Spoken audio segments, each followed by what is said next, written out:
What if the person who destroyed your childhood was also the one convinced they could never be brought down? Today's story is about a years-long battle of wits where every move could be a trap and every word could be a bullet. From the days I lived in silence and fear to the moment I turned everything he'd ever tried to hide into the very weapon that finished him. This isn't just a story about revenge. It's about taking my life back. Chapter 1: The Golden Ruler and the Promise of Beauty. The day I walked into the courtroom on prosthetic legs, my father sat in a manual wheelchair like a wounded man. Resting on his lap was the golden ruler gleaming under the lights, as if one last measurement would prove to the world that he had been right all along. I remember thinking it was strange.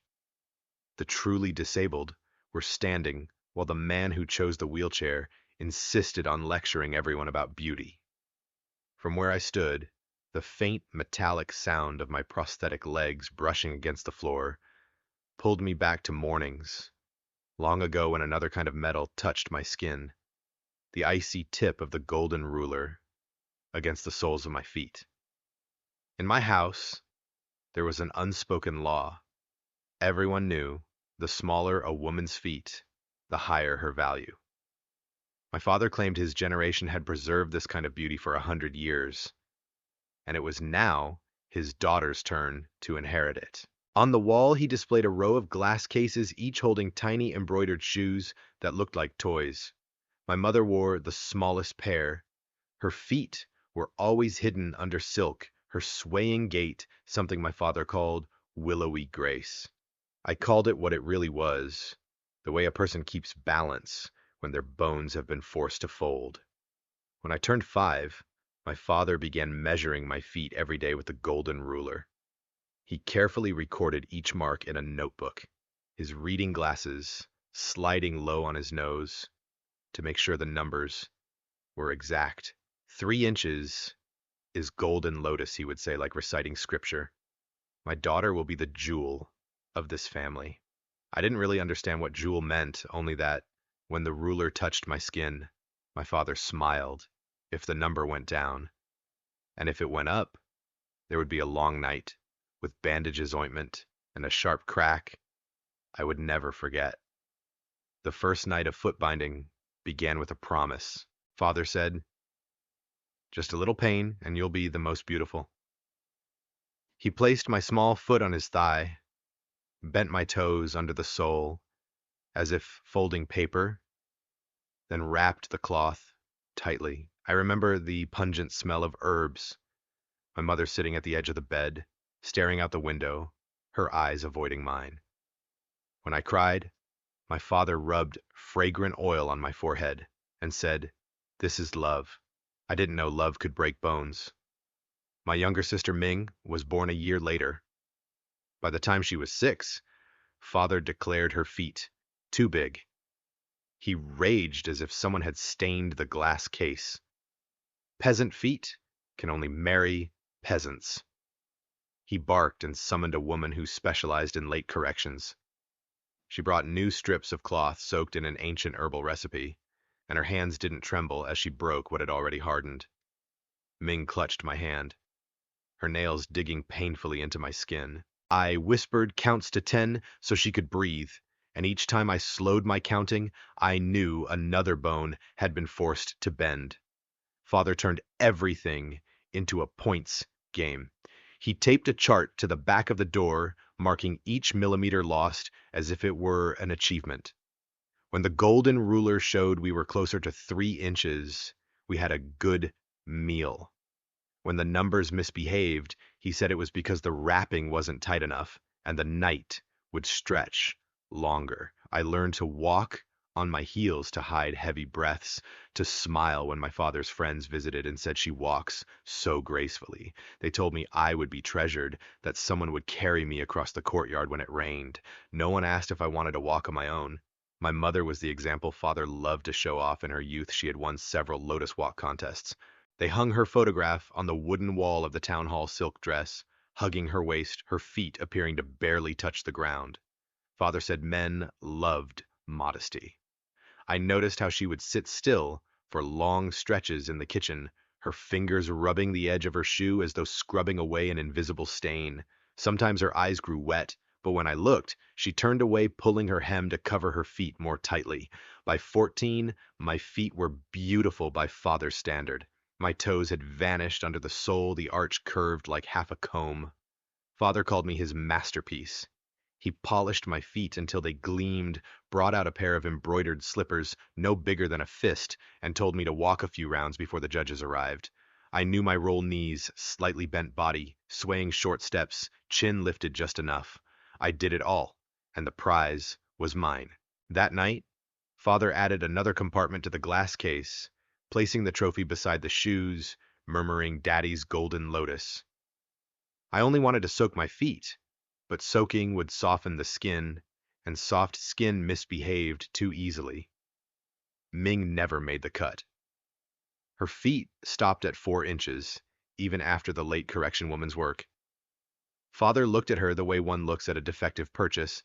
He made her practice the lotus gait in front of the mirror, correcting each step, balancing a book on her head. Every time the book fell, he sighed, then reached for the bandages. I hated that sigh more than the sound of breaking bones. It was the sound of a person being graded like an exhibit. I once thought that if I reached the number Father wanted, he would stop. But the number wasn't the destination, it was the excuse. Each morning, the golden ruler was still cold against my skin.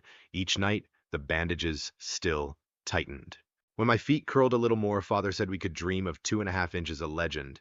I realized that if I stayed silent, the marks on the ruler would keep sliding down, and my body would run out of places to bend. At my father's gatherings, Ming and I were the entertainment. He told us to take off our shoes. The men stared as if we were rare antiques. Some asked to touch, some nodded in approval, saying, "This family is truly blessed." I stood still, clutching my shirt, and sweat running cold down my back. My mother brought tea, taking tiny ghost-like steps, setting the tray before them before retreating to the shadows. I wondered when she had last taken a long stride. Some mornings I dreamed of running. In my dream, my feet were long and natural, hitting the ground firmly, the grass darkening under my heels.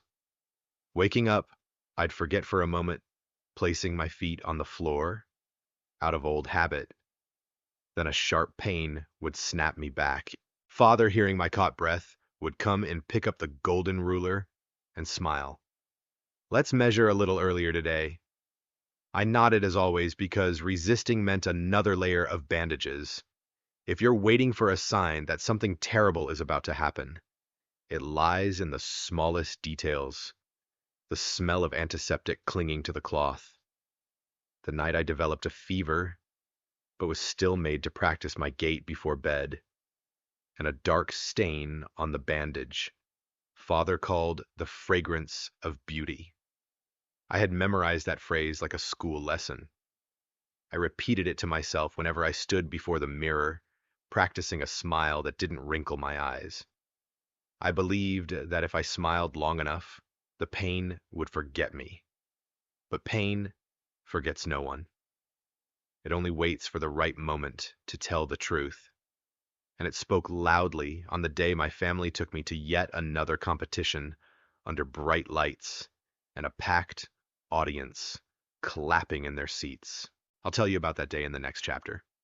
For now, all you need to know is that every story starts with something very simple: a golden ruler, a number, and a man who believed beauty could be measured by the size of his daughter's feet. I was the child who believed him for far too long, and this is the first time I'm telling it from the very beginning in my own voice. Chapter 2: The Stage of Applause. That day the hall was so crowded the aisles squeaked under the pressure of heels.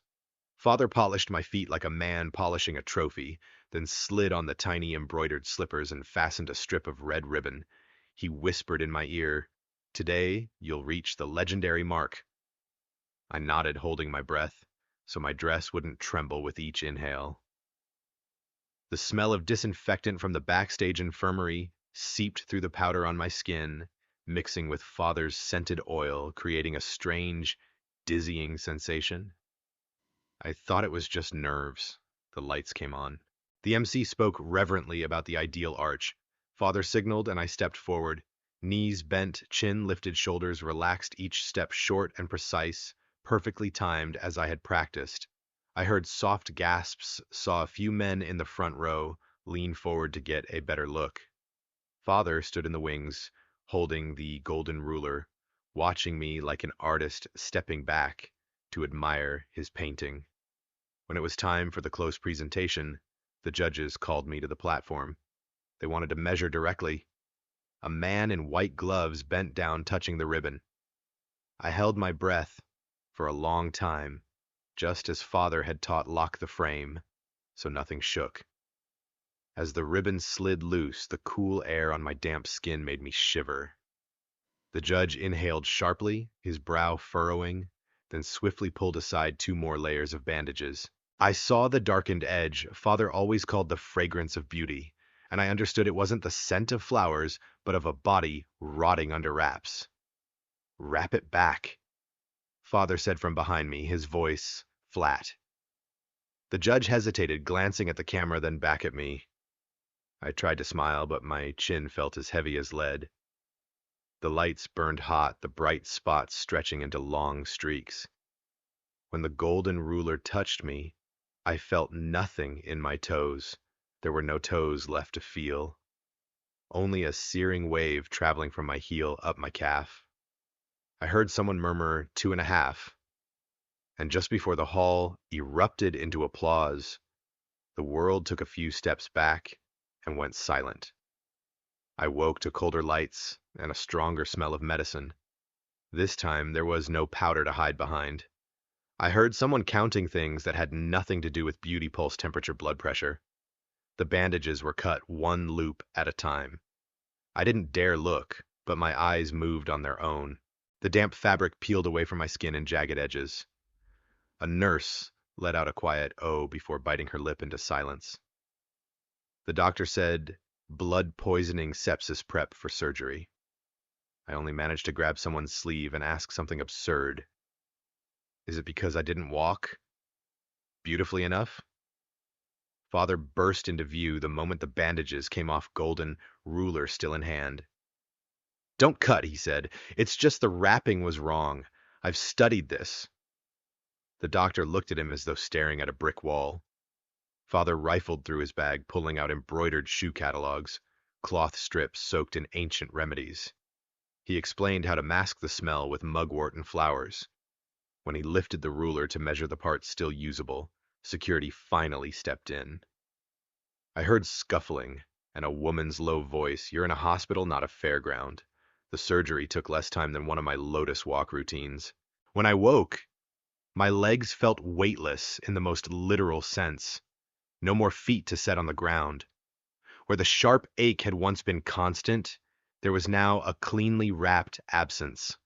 I cried because it was quiet. Another kind of pain came later, the pain of what hadn't happened, the times I could have said enough, but stayed silent, the nights I practiced poses through fever, the mornings when the smell of antiseptic filled the house and everyone insisted it was fragrance. Ming lay in the bed beside mine, both her feet wrapped thickly. She hadn't lost them entirely, but most of her toes were gone. She looked at me for a long time, then whispered, "Sister, can we walk straight now?" I nodded, though I didn't yet know what walk meant anymore. Father still came every day until the hospital tightened visitation rules. On the first day, he measured air from my knee down to the bandage, calculating how to create the illusion with decorative shoes. On the second day, he brought a pair of children's shoes, saying they'd fit the prosthetic more neatly. On the third, he tried to sneak in silk bindings, telling the nurse, "We must keep the form." That time, security escorted him out. He left in anger, abandoning sketches for lotus-shaped prosthetics on the chair. Mother sat in the corner, her own tiny shoes hidden inside oversized hospital slippers. When the doctor suggested removing them for examination, she looked out the window, as always. But the moment Father was escorted out, she inhaled deeply, placed both hands on her ankles, and slowly removed them. Beneath was a lifetime's worth of distortion. The doctor hissed through his teeth, the nurse turned away. Mother stared at her feet for a long while, then spoke her first words of the day: "I want to learn to walk again." Her voice trembled, but it went straight. On the fifth day, a social worker arrived. She didn't look at the shoe collection in the photos Father brought, didn't touch the golden ruler. She sat down at my eye level, asked my name, what I wanted to call her, and whether I wanted to start from the beginning. I began with sounds: the ruler tapping skin, the bandages tightening Father's sigh when the measurements misbehaved. She took notes, occasionally, looking up just to remind me that I could stop at any time. For the first time, I was allowed to stop. The following week, the prosthetist came to measure me. He spoke of carbon-titanium balance and angles, words that felt like science fiction to someone taught that beauty was an arch never meant for walking. Father tried to interject, asking if it was possible to create a lotus arch on the prosthetic if there was a cover, to make the foot smaller than standard. The prosthetist didn't answer him. Instead, he asked me, "How do you want to walk?" Such a simple question, yet it froze me. My entire life, no one had ever asked how I wanted to walk. I said, "Straight, long, steady." Ming began physical therapy alongside me. Without toes, her balance was fragile. Still, Father insisted she practice walking with a sway. He stood outside the door whenever he could, reminding her, "Loosen the hips, shorten the step." One day the nurse shut the door, drew the curtain, then turned to us. "Today you'll practice saying no." That exercise was more exhausting than any muscle workout. As my surgical wounds healed, the pain gave way to itching along the bandage edges and a strange phantom sensation in the space that no longer existed. The doctor called it phantom limb pain. Father called it the foot remembering its old form, advising me to imagine the curve again. I turned to face the wall, counting my breaths, slowly: 1, 2, 3, 4.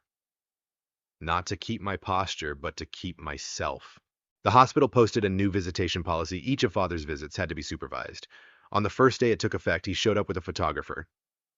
"I need evidence to prove the hospital destroyed tradition," he said. The camera clicked.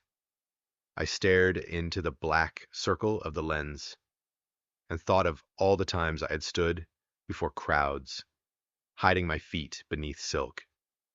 I pulled the blanket up, not out of shame, but because this was my body. The social worker stepped in, placed her hand in front of the lens, her voice soft but firm. "No photo without consent." That night, I lay on my back, staring at the ceiling. No more 2.5-inch project. No more arch competitions.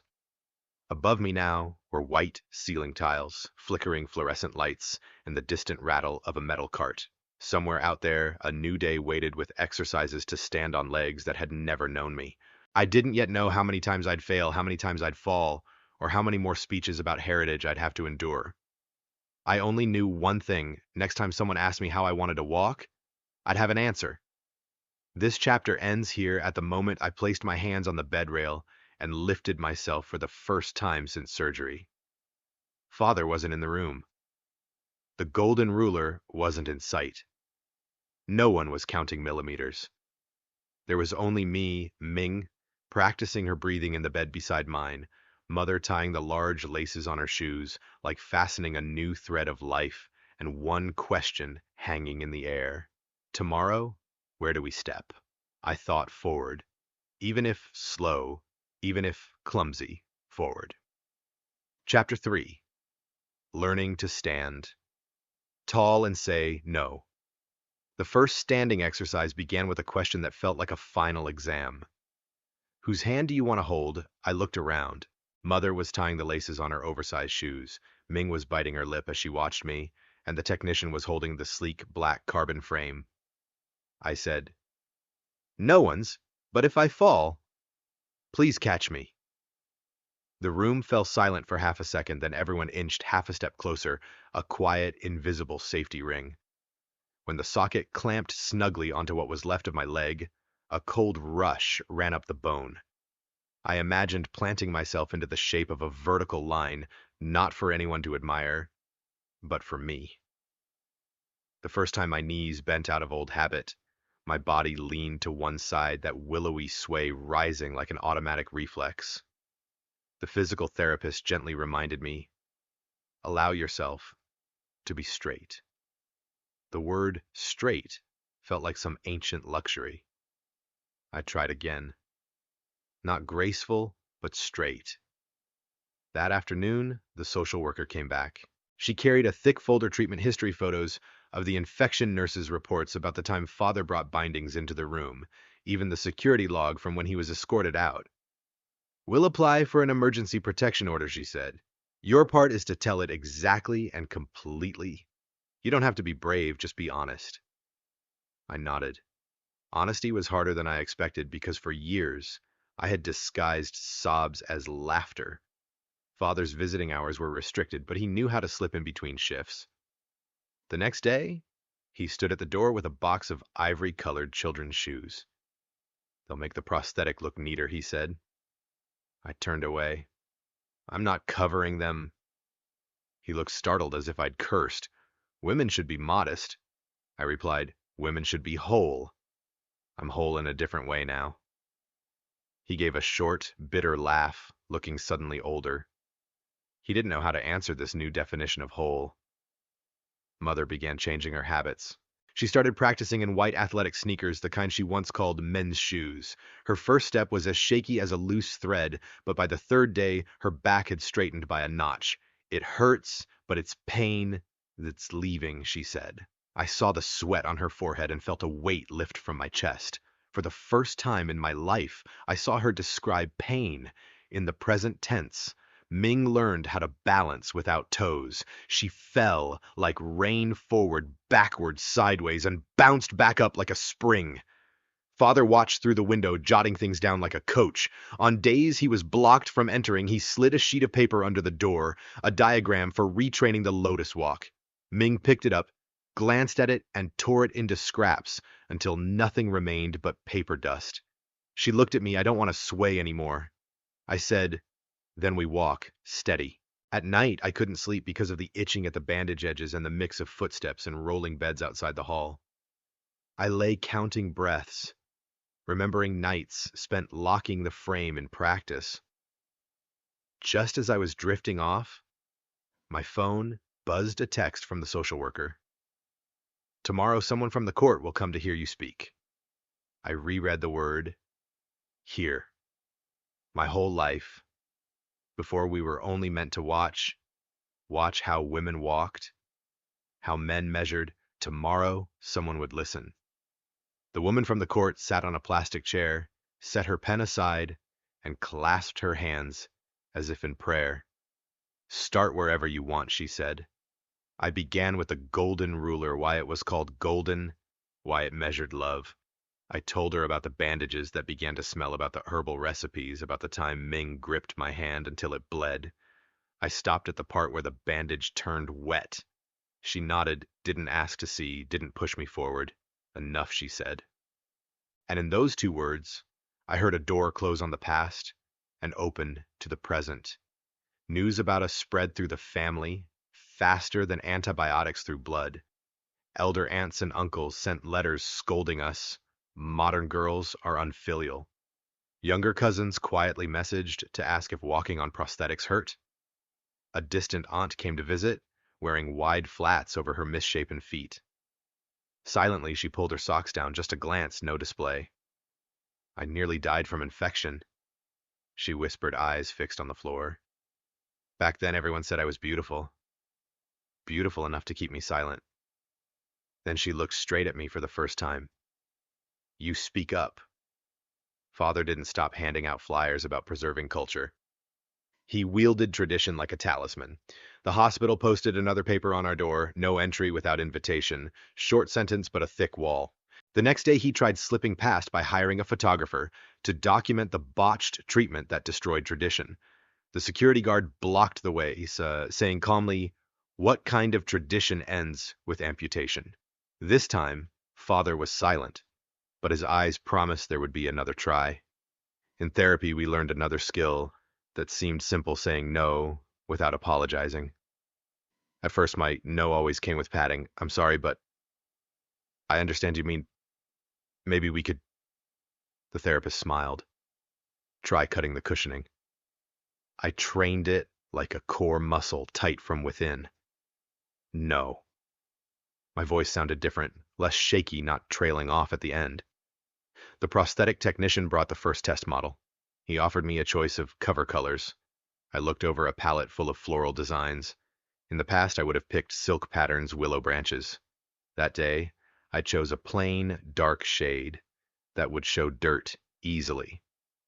Why, he asked. I shrugged. For walking? He nodded no further lecture. People who understand function don't need convincing about aesthetics. One day I caught Mother standing in front of the mirror. She wore white sneakers, soft trousers, hair tied high. She tried rolling her shoulders, not the willowy sway, a small, full circle of someone hearing her body answer back. Mother smiled faintly, like testing a voice. I stood behind her, suddenly wanting to cry.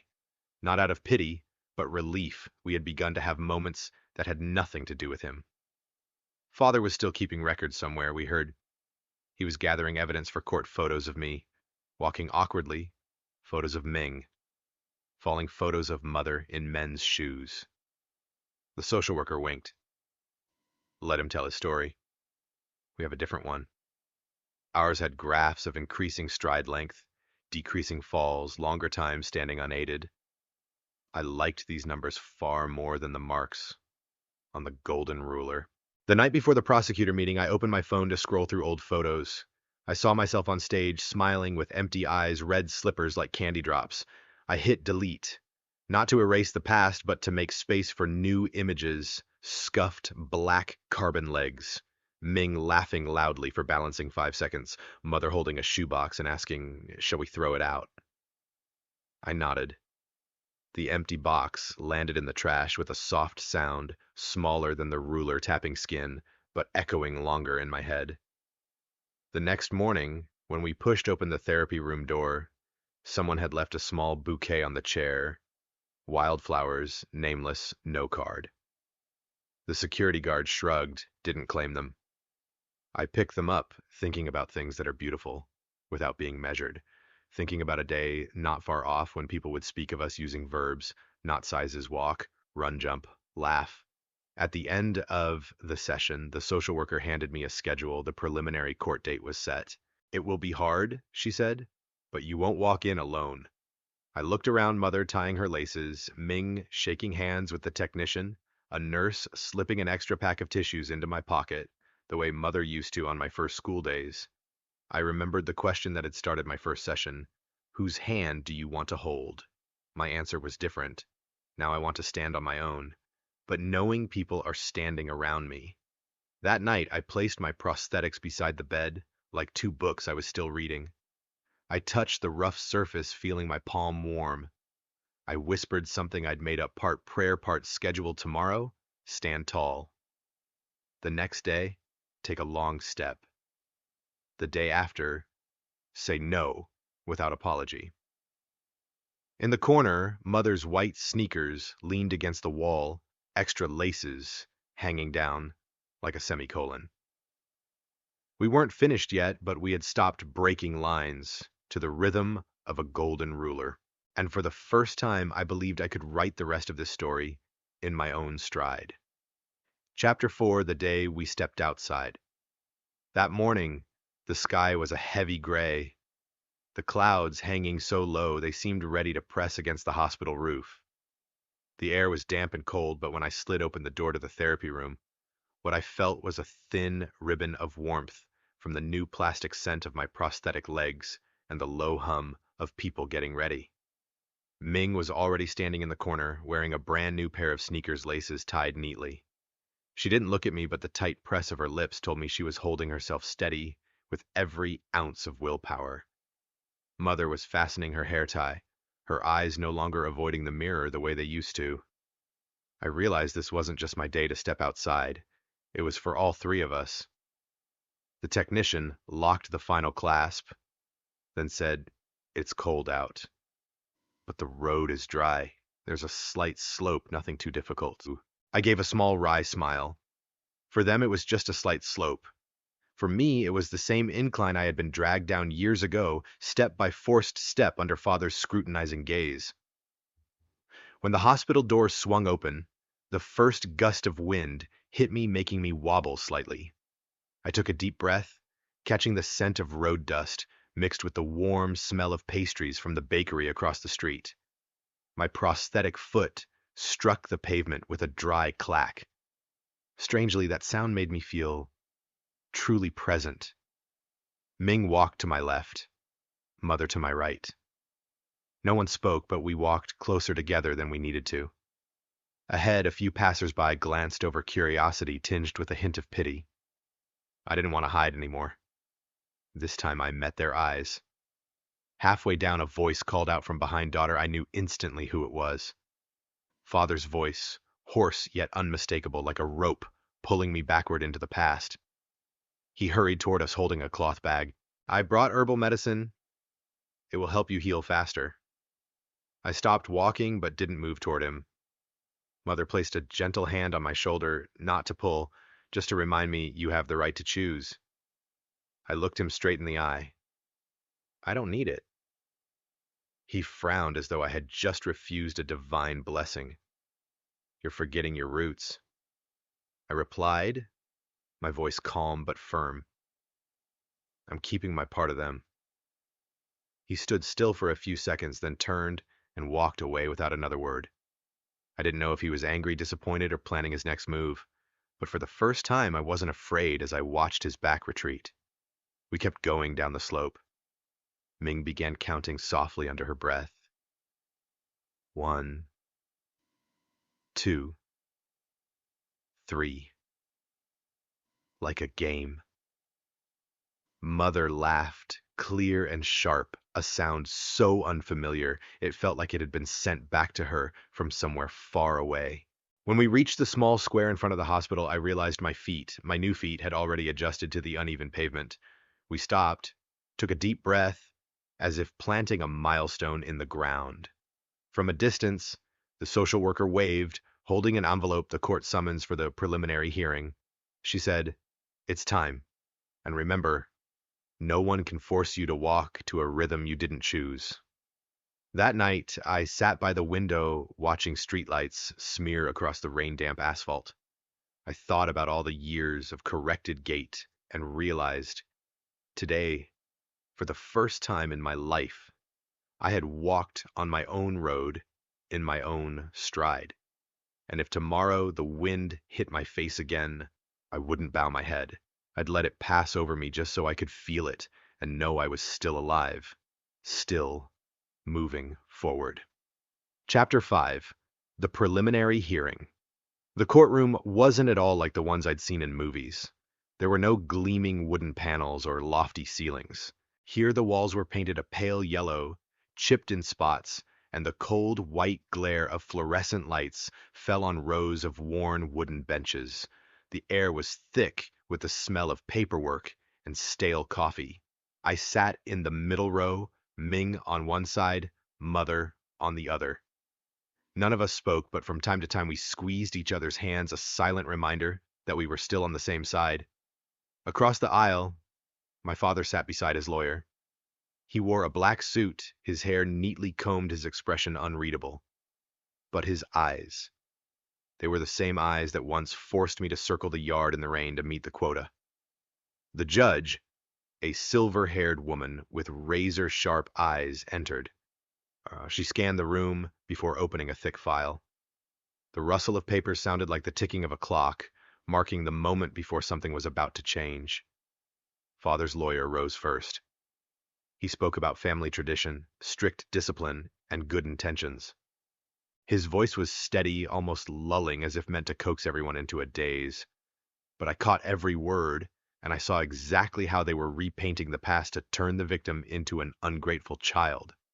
Then it was my lawyer's turn, a young woman with short hair and eyes like a thin blade. She didn't start with legal arguments. She went straight for my father with a question. Have you ever made your daughter stand in the yard in the rain until her feet turned blue? My father gave a faint, dismissive smile. She's exaggerating. My lawyer nodded once, then held up a photograph of my feet, swollen and bruised, taken years ago. A ripple of murmurs spread through the room. I looked over at my father and saw him lean, slightly to one side, his lips pressed tight. Mother was called to testify. Her hands trembled slightly, but her voice was clear. I've stayed silent for too long. That was my mistake. But today I'm not staying silent anymore. Her words caught in my chest, not from pain, but because it was the first time she had chosen to stand with me in front of him. By the end, the judge didn't give a ruling. She simply said, "The formal trial will be next month. I need time to review all the evidence." We walked out of the courtroom. Outside, a weak ray of sunlight slipped through the gray clouds. I didn't know what the verdict would be, but I knew one thing: I had broken the silence, and silence had always been the tightest chain around me. Chapter 6: The Confrontation. Outside the court. The courtroom door had barely shut when I felt that piercing stare from behind. Turning around, I saw my father standing squarely in the middle of the hallway. His eyes no longer carried the fake calm they'd worn inside. Now they were cold and bottomless, exactly the look he used to give me when I was a child, and spilled a glass of water. He walked toward me slowly, as if strolling across his own courtyard. My lawyer subtly stepped forward to block him, but I motioned for her to stay back. I wanted to hear what he had to say. "What do you think you're doing, girl?" His voice was low, hissing through clenched teeth. "You think a few old photos and a handful of lies are going to change the truth?" I gave a faint smile. "The truth isn't something you make up, Father. It's always been there. The only difference is that no one dared to speak it before." Ming stood beside me, eyes locked on him, but my father didn't spare her a glance.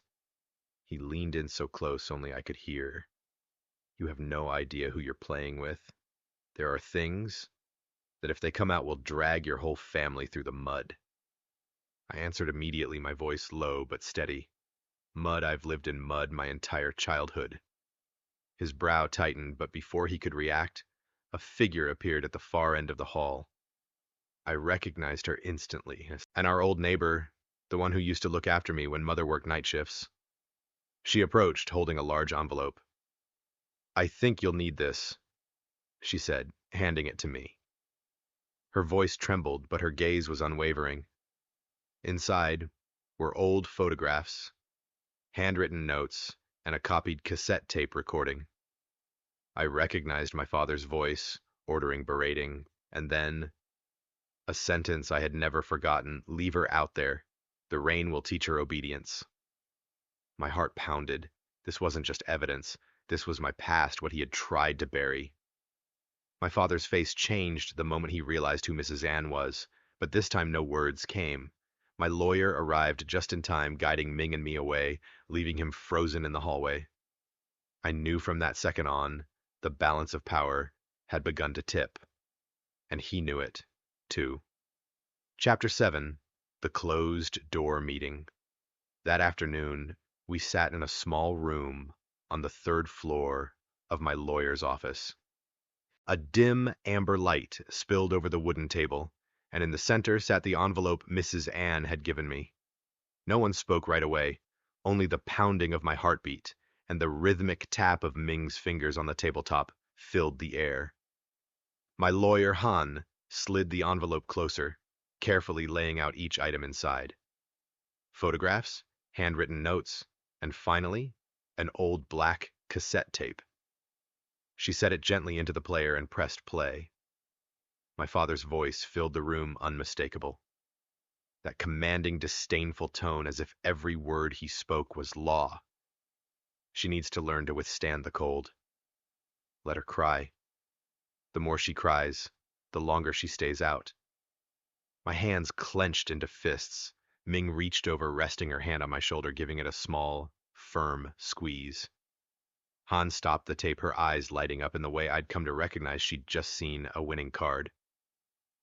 "This isn't just evidence of abuse, it shows deliberate intent without remorse," she said. "We'll use it to dismantle his entire defense." Ming leaned back in her chair, arms crossed. "The problem is, How do we make sure the court hears it? He's going to do everything he can to block it.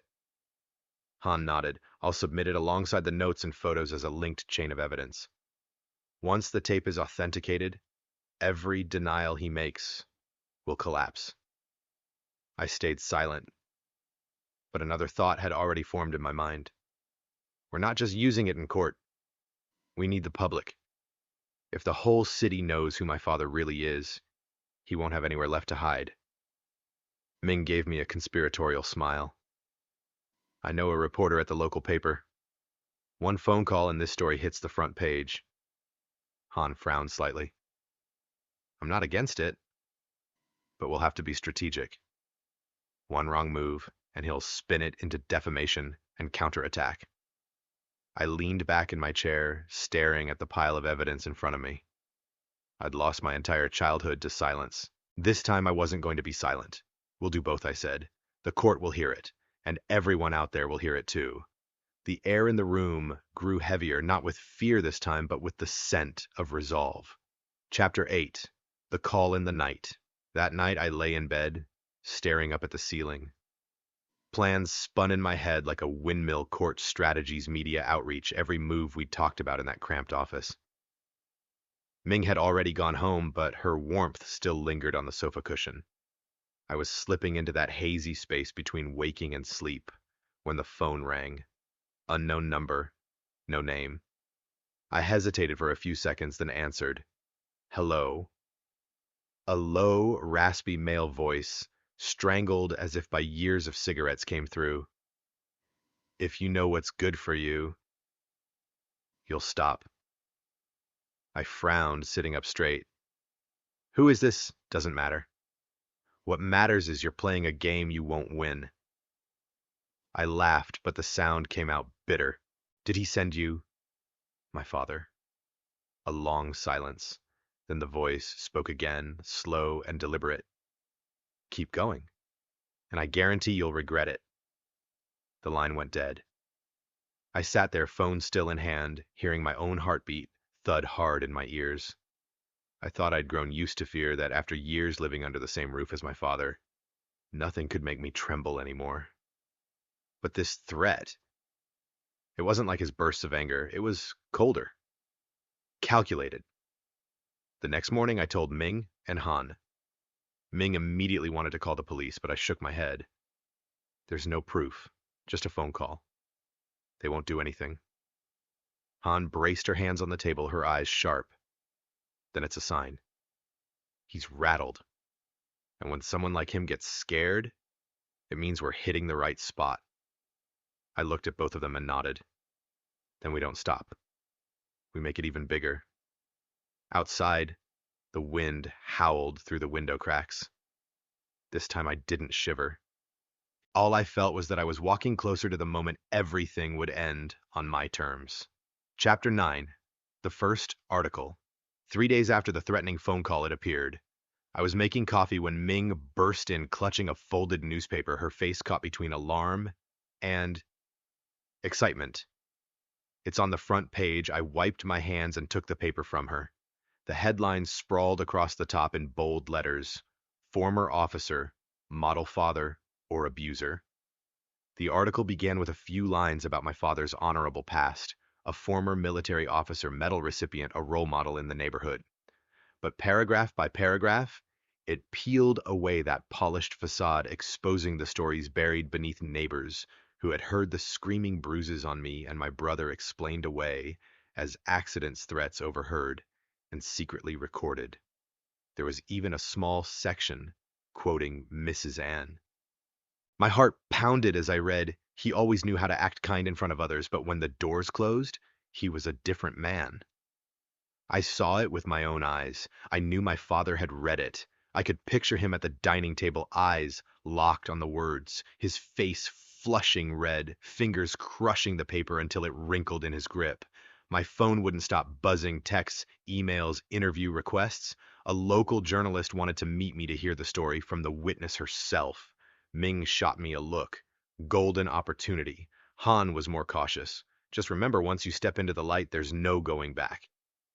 I stayed quiet for a moment, then nodded. Then we step in. That afternoon, I met the reporter at a small cafe. A recorder sat on the table, steam curling from the coffee between us. I began to speak, no sugarcoating, no softening. Every sentence, every detail. When I left the cafe, rain was pouring, but my chest felt lighter than it had in years. For the first time, my story wasn't locked inside four walls anymore. Chapter 10. The Counterattack. The article had been out for only 2 days when my father made his move. It wasn't the slaps or the shouting I'd grown up with. This time he reached for far more dangerous weapons influence and money. That morning, I got a message from Mrs. Ann. They just came to my house. A man in a suit said if I retract my statement, they'll pay off my entire bank loan. I gripped my phone. My lips pressed into a thin line. Ming, sitting beside me, caught my expression and asked him again. I nodded, my eyes fixed on the screen. Before I could answer, Han called. He's contacting every witness offering money or making threats. Some say they've been followed for days. I wasn't surprised. My father used to brag to neighbors that he knew enough people to turn anyone into the silent type. Now he was trying to prove it. That afternoon, the reporter I'd met before called again. His voice tense. Someone from up high told us to take the article down. My editor's under pressure. I took a slow breath. Are you pulling it? There was a pause. No, but you should know they're going to play dirty. Ming just gave a dry laugh when she heard. That only means he's scared, and when someone like him gets scared, they make mistakes. That night, I found an unmarked envelope left at my door. Inside was a thick wad of cash and a scrap of paper scrawled with "Stay quiet and it all goes away." I sat staring at the money, my heart pounding, not from fear or temptation, but from sheer disgust. I wrapped it neatly, slid it into a plastic bag, and texted Han, "Keep this as evidence." The game's just moved into the next round. I knew from that moment on things would get uglier, but I also knew this time I wasn't standing alone. Chapter 11. The Witness Who Wouldn't Stay Silent. I'd always known that to take my father down, a single article or a handful of small pieces of evidence wouldn't be enough. He'd spent his whole life entrenched in power circles, mastering the art of blocking every strike aimed at him. But then, a message from Mrs. Ann arrived on a gray morning and changed everything. I'm tired. Meet me this afternoon, I'll tell you everything. Mrs. Ann had been my father's personal secretary for nearly 15 years. If anyone knew about the shady dealings, the gratitude payments, or the times he manipulated a case, it was her. But for that same reason, I never once dared to hope she'd ever speak, until now. We met at a small cafe on the edge of the city. She came dressed simply, but her eyes were different. No more hesitation, no more fear. She set a fabric bag on the table.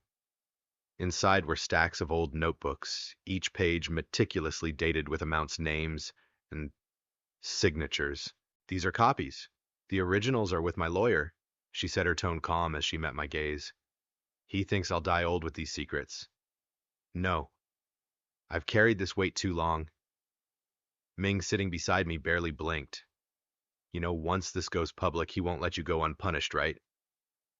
Mrs. Ann gave a faint, cold smile.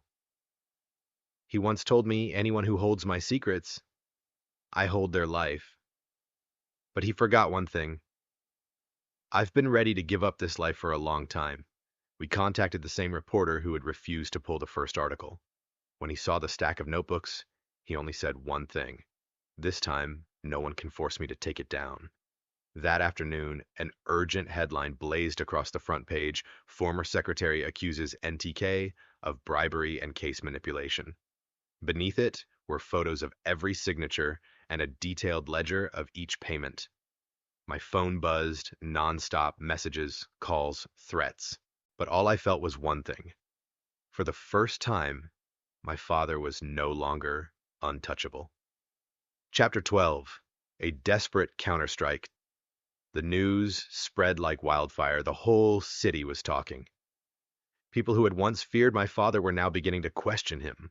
But if there was one thing I knew better than anyone, it was this: he never surrendered easily. That night, I found an unmarked envelope left right at my front door. Inside was a blurry photo of Ming and me at the cafe with Mrs. Ann, along with a handwritten note. Don't think you're clever. I still know every step you take. I didn't need to guess who sent it. This wasn't just a threat, it was a signal.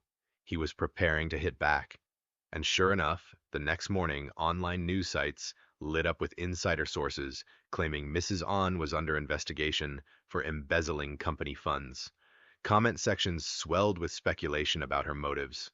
They said she was out for revenge, fabricating stories to bring down her former boss.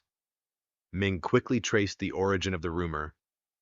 It all led back to a media company whose largest shareholder was one of my father's closest friends. The board was clear he wanted to strip my most important witness of all credibility. But this time I wasn't the cornered daughter anymore. I called Mrs. Ann and told her outright, he's playing dirty, but we can use his own move to bring him down. She was silent for a few seconds, then agreed. Turns out she'd anticipated this and had a trump card ready, a recording from 7 years ago, in which my father personally instructed her to adjust records to hide a bribe.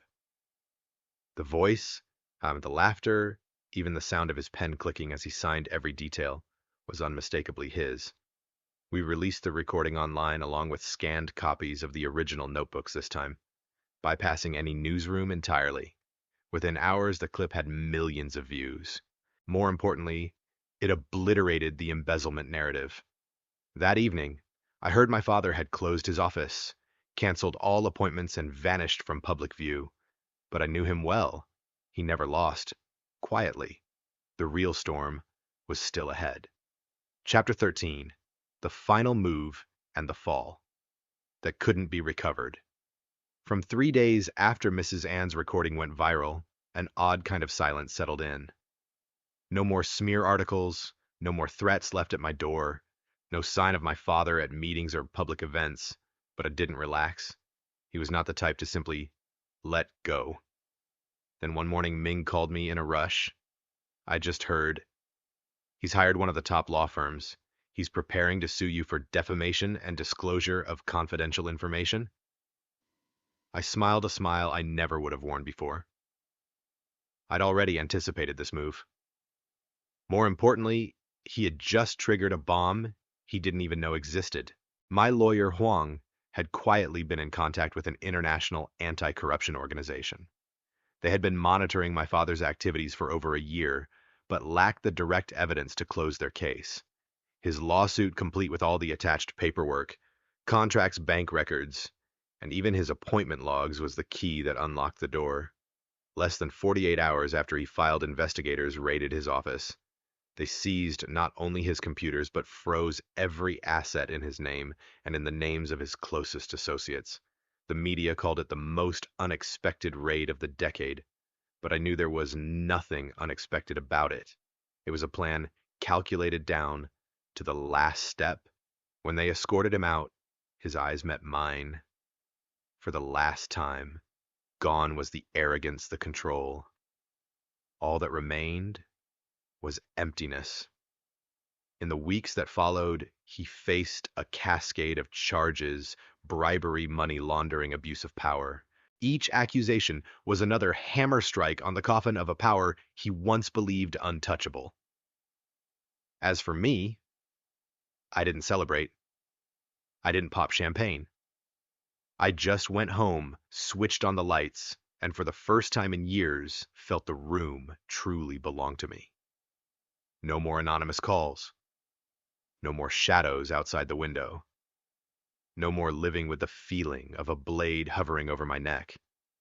When you've lived in fear for too long, victory isn't loud. It's just one deep breath and the quiet realization that you're finally free. Someone asked me when he finally fell, "Did you feel satisfied?" I didn't feel satisfaction. I just felt quiet.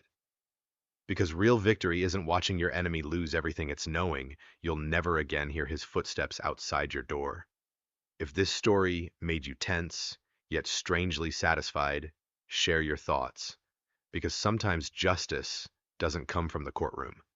It comes from the people who were once cornered and decided to fight back.